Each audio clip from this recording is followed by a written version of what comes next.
Welcome to a tour of our home for Sustainable House Day. First of all, I'd like to acknowledge the traditional owners of the land on which we built our house, the Wurundjeri people of the Kulin Nation, and pay my respects to elders past, present and emerging.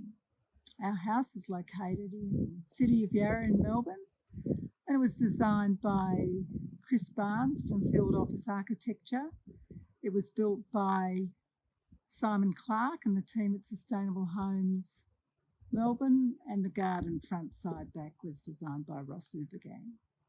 Just to set the context, we try to create a community between three houses by removing side fences and sharing garden space, homegrown fruit and veggies, sharing seating areas.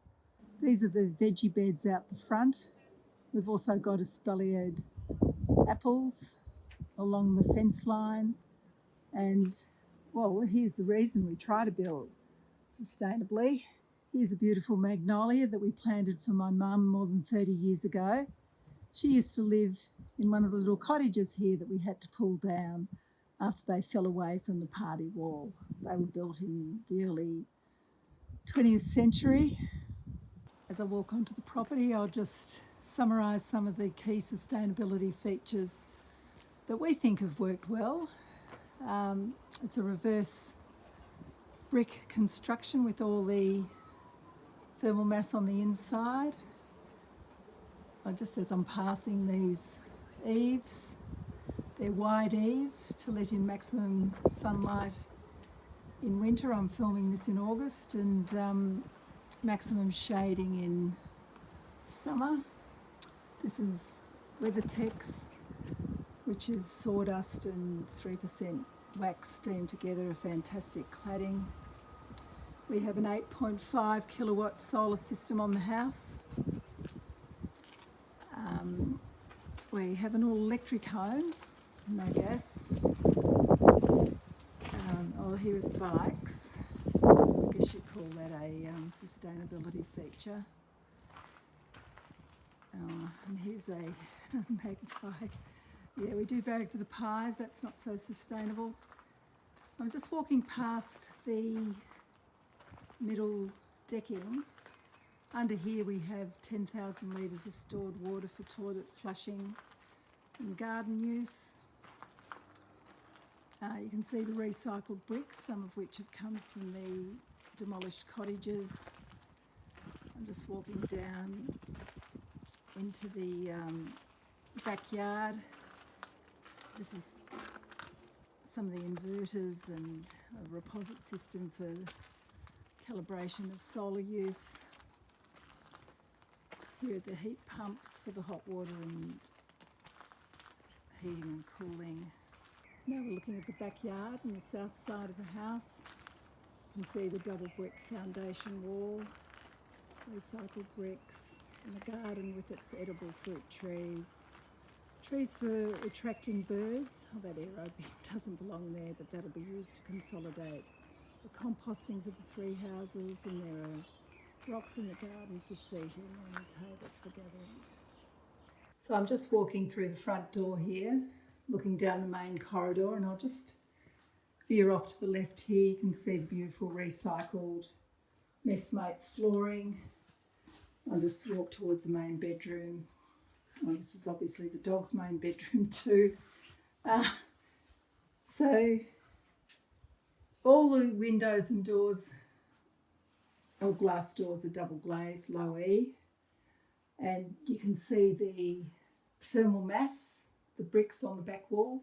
In some of the rooms they're painted, in some of it they've been left unpainted. And here's an example of one of the honeycomb blinds that's actually translucent in the bedroom but can be full blocked out.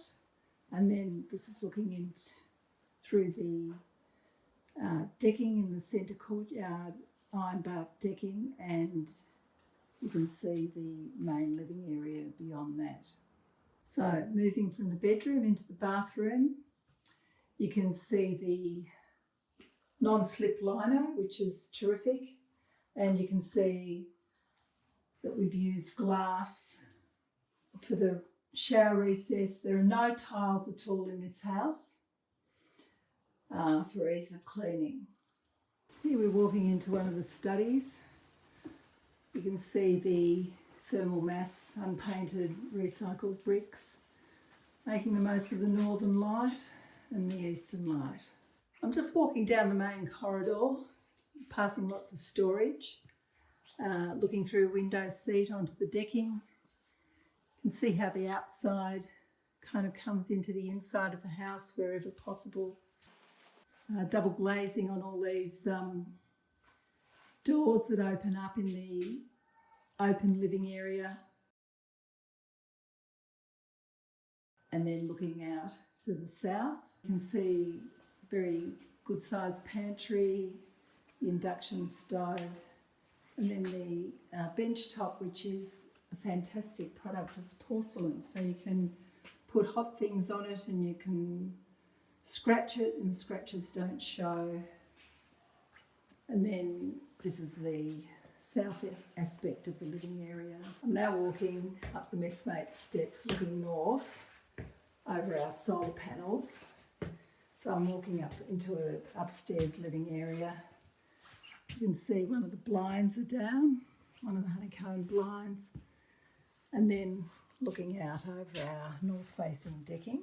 This 8.5 kilowatt system, solar panels, there are more panels on the top roof, generates more than we can use, and we transport more than 60% back into the grid annually. Here I'm upstairs looking through the windows facing south. I haven't said much about the windows. These are thermally broken aluminium, and they're casement windows that open up in different directions depending on the prevailing wind. We use cross ventilation for passive cooling through most of the summer months and spring and autumn. Remembering we built this house, or we finished the build in 2018, I think we probably would use PVC for our windows. That's a great product if we were doing it now.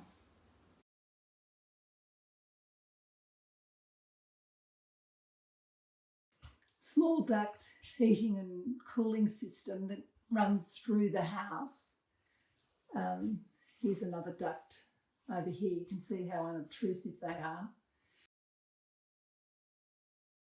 The air gets pushed down in a column and then it dissipates. And it really feels like, it does feel like hydronic heating actually.